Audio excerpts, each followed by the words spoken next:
प्यारे भक्तों, आप सभी को मेरा जय श्री श्याम। सभी को प्यार भरा जय श्री श्याम। इस मंत्र के श्रवण करने से और जाप करने से आपके हर प्रकार के क्लेश का नाश करते हैं हमारे प्यारे बाबा श्याम, जिन्हें आदि देव भी कहा जाता है। इस मंत्र के श्रवण मात्र से आपके हर प्रकार के दुख दारिद्र, हर प्रकार के रोग दूर होंगे और आपको मनोवांछित फल की प्राप्ति होगी। तो प्रेम से कहिए, जय श्री बाबा श्याम।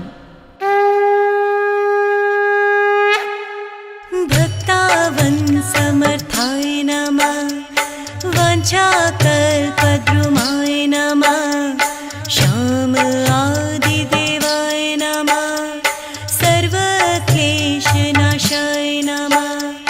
भक्तावन समर्थाय नमः, वाञ्छाकल्पद्रुमाय नमः, श्याम आदि देवाय नमः, सर्वक्लेशनाशाय नमः।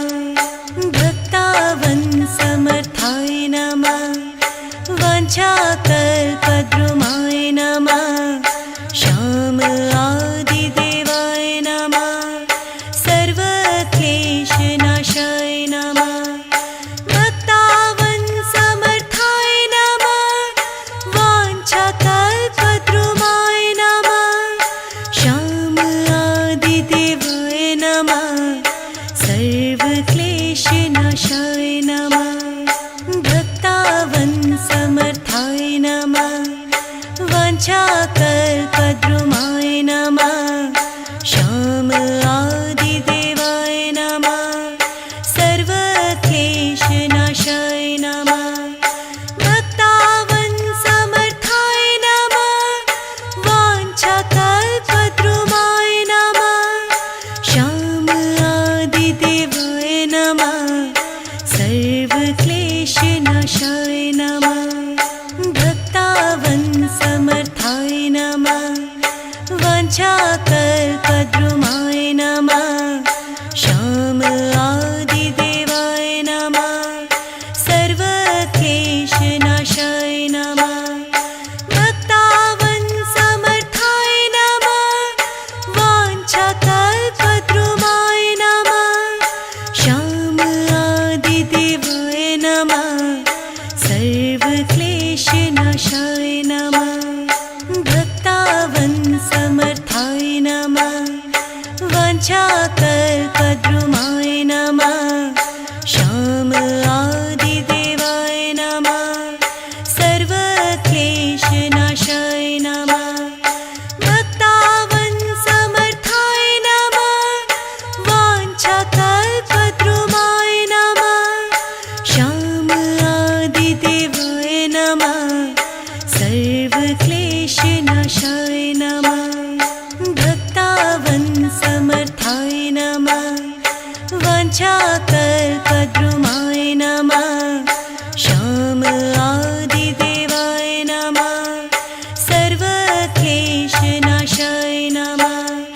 भक्तावन समर्थाय नमः, वाञ्छाकल्पद्रुमाय नमः, श्याम आदि देवाय नमः, सर्वक्लेशनाशाय नमः।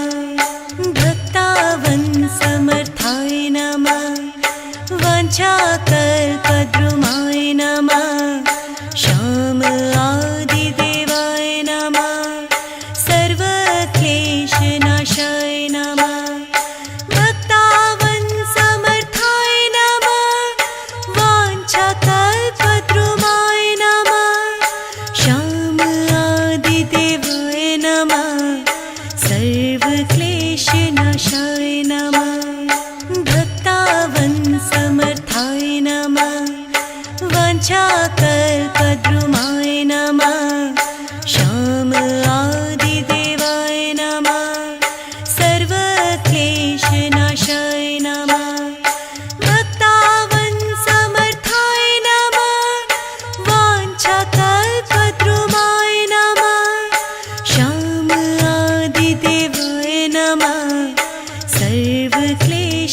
क्लेशनाशाय नमः भक्तावन्समर्थाय नमः वाञ्छाकल्पद्रुमाय नमः श्याम आदिदेवाय नमः सर्वक्लेशनाशाय नमः भक्तावन्समर्थाय नमः वाञ्छाकल्पद्रुमाय नमः श्याम आदिदेवाय नमः सर्वक्लेशनाशाय नमः भक्तावन्समर्थाय नमः वाञ्छाकल्पद्रुमाय नमः श्याम आदिदेवाय नमः सर्वक्लेशनाशाय नमः भक्तावन्समर्थाय नमः वाञ्छाकल्पद्रुमाय नमः श्याम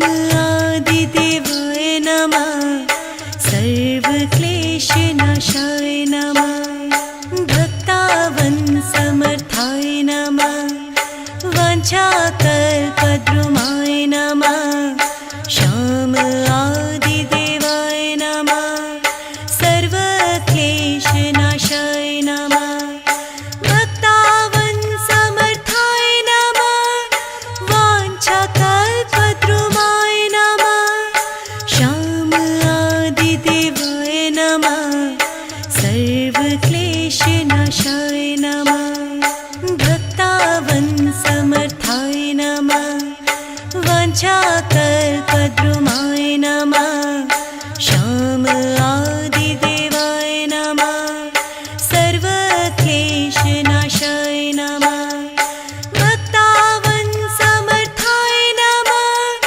वाञ्छाकल्पद्रुमाय नमः श्याम आदिदेवाय नमः सर्वक्लेशनाशाय नमः भक्तावन्समर्थाय नमः वाञ्छाकल्पद्रुमाय नमः श्याम आदिदेवाय नमः सर्वक्लेशनाशाय नमः भक्तावन्समर्थाय नमः वाञ्छाकल्पद्रुमाय नमः श्याम आदिदेवाय नमः सर्वक्लेशनाशाय नमः भक्तावन्समर्थाय नमः वाञ्छाकल्पद्रुमाय नमः श्याम आदिदेवाय नमः सर्वक्लेशनाशाय नमः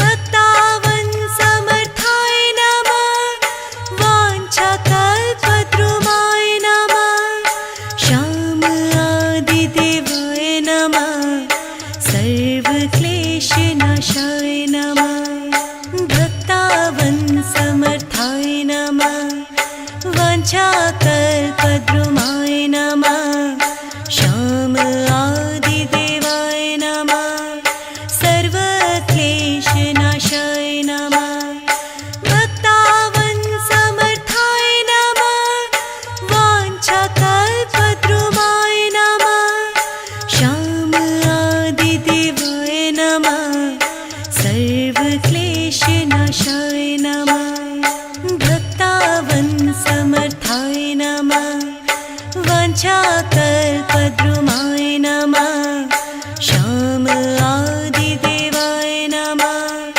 सर्वक्लेशनाशाय नमः भक्तावन्समर्थाय नमः वाञ्छाकल्पद्रुमाय नमः श्याम आदिदेवाय नमः सर्वक्लेशनाशाय नमः भक्तावन्समर्थाय नमः वाञ्छाकल्पद्रुमाय नमः श्याम आदिदेवाय नमः सर्वक्लेशनाशाय नमः भक्तावन्समर्थाय नमः वाञ्छाकल्पद्रुमाय नमः श्याम आदिदेवाय नमः सर्वक्लेशनाशाय नमः भक्तावन्समर्थाय नमः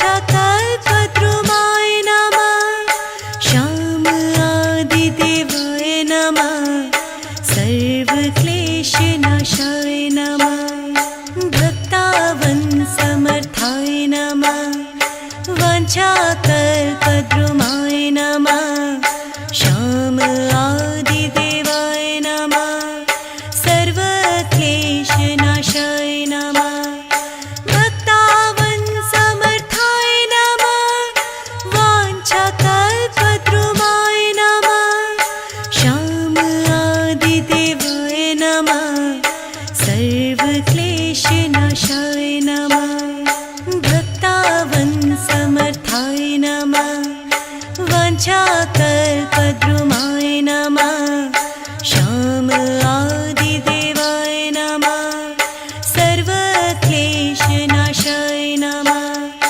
भक्तावन्समर्थाय नमः वाञ्छाकल्पद्रुमाय नमः श्याम आदिदेवाय नमः सर्वक्लेशनाशाय नमः भक्तावन्समर्थाय नमः वाञ्छाकल्पद्रुमाय नमः श्याम आदिदेवाय नमः सर्वक्लेशनाशाय नमः भक्तावन्समर्थाय नमः वाञ्छाकल्पद्रुमाय नमः श्याम आदिदेवाय नमः सर्वक्लेशनाशाय नमः भक्तावन्समर्थाय नमः वाञ्छाकल्पद्रुमाय नमः श्याम आदिदेवाय नमः सर्वक्लेशनाशाय नमः भक्तावन्समर्थाय नमः वाञ्छाकल्पद्रुमाय नमः श्याम आदिदेवाय नमः सर्वक्लेशनाशाय नमः भक्तावन्समर्थाय नमः वाञ्छाकल्पद्रुमाय नमः श्याम आदिदेवाय नमः सर्वक्लेशनाशाय नमः भक्तावन्समर्थाय नमः वाञ्छाकल्पद्रुमाय नमः श्याम आदिदेवाय नमः सर्वक्लेशनाशाय नमः भक्तावन्समर्थाय नमः वाञ्छा